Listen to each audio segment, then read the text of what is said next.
Investigators are here on the scene trying to figure out how the train derailed. You can see workers behind me trying to get that track up and running. Residents say they're shocked about this kind of violence in their neighborhood, especially with a child so young, only 12 years old. We are here at I-43 and Good Hope Road. I want to show you this accident that's just north of here. The sheriff's department is on the scene. Just a few hours, those same fans are going to be getting behind the wheel.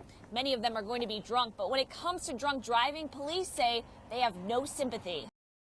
They're in danger. Danger is the reason MPS teacher David Larson quit. He says MPS teachers are afraid to work, put in the middle of out-of-control fights like this one at Bradley Tech. I've been kicked, I've been hit. One kid almost stuck a pencil in my eye. I've been on the floor many times with kids. Breaking up fights? Breaking up fights. Retired 2 years ago from Bayview High, Larson agreed to talk to CBS 58 News, saying the public needs to know about violence in the schools. Teachers were in danger. Their safety was in danger. Larson says he even got emailed a death threat. I have a gun, I know how to use it, and I'm not afraid to come in and shoot some people. It shakes you up a little bit.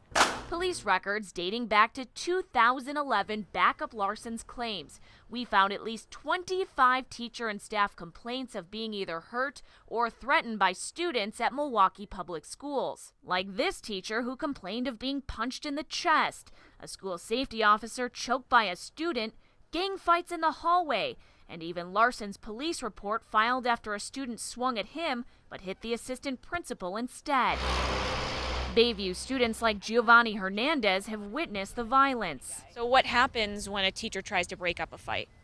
They get hit. They get hit because they get in the way. At a budget hearing just 1 week ago, the teachers union vice president demanded better security. Our safety in our buildings is broken, and it needs to be fixed. We have teachers and students assaulted every single day in this district. So it is time to start putting money into programs that work. In a written response, the district says it's the goal of school staff to end the fight. CBS 58 then requested the district's teacher retention rates. As of January of this year, MPS says 32% of its teachers leave the district by the end of year 3. Larson says until change is made, more teachers like him will continue to leave the district. I feel sad for all the kids that are going there to get an education, and they can't because of behavior of a few of the kids. There is no law in the city of Milwaukee protecting your children from sex offenders. In fact, Alderman Tony Zielinski confirmed that. So we decided to check the maps to see how bad the issue is, and you'll be shocked at what we found. Uncomfortably close. CBS 58 found at least 50 convicted pedophiles registered to homes near where your children play and learn. Like this child sex offender registered to a home close enough to see kids at the Urban Day School. We also found this predator registered right across from Lloyd Street Elementary, where kids walk to and from school. And parents at Humboldt Park seem oblivious to a pedophile registered at the property line. What if I told you a sex offender could literally live in a house right across the street, and in fact one does live right down the way from the park? That's kind of scary. Did you know that there's no restrictions in Milwaukee on where predators could live? No. What's your thoughts on that? It's actually pretty scary. Not a single parent we found knew that sex offenders in Milwaukee could live wherever they want. What would you say to lawmakers? I'd probably put some restrictions on that, maybe have certain areas that they can live in.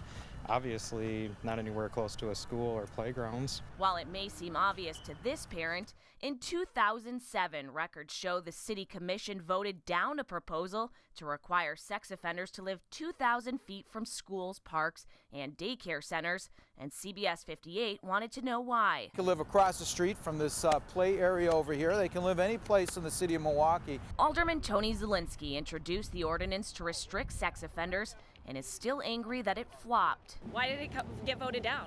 The argument was that in areas where there weren't schools, parks, playgrounds, daycare facilities, churches, things like that, that they would be overly concentrated in those sections of the city. This year, Zielinski's district is seeing the effects firsthand after notorious child predator Sean Schulpius was released into District 14. Sick to my stomach. Infuriating parents and teachers near this school. What now? Well, we can ask the state to pass legislation to restrict these serious sex offenders from being located in urban environments. CBS 58 contacted state lawmaker Evan Goyke and showed him what we found, including the offender registered near the Urban Day School. It's connected with my church, and I'm shocked to find this out. We then asked Representative Goyke to take action. I'm very willing to work on this. This should not happen. A child sex offender should not live across the street from a playground. So we could follow up with you in 6 months and something would be introduced? Absolutely. The ultimate hope for these parents is for a law to be passed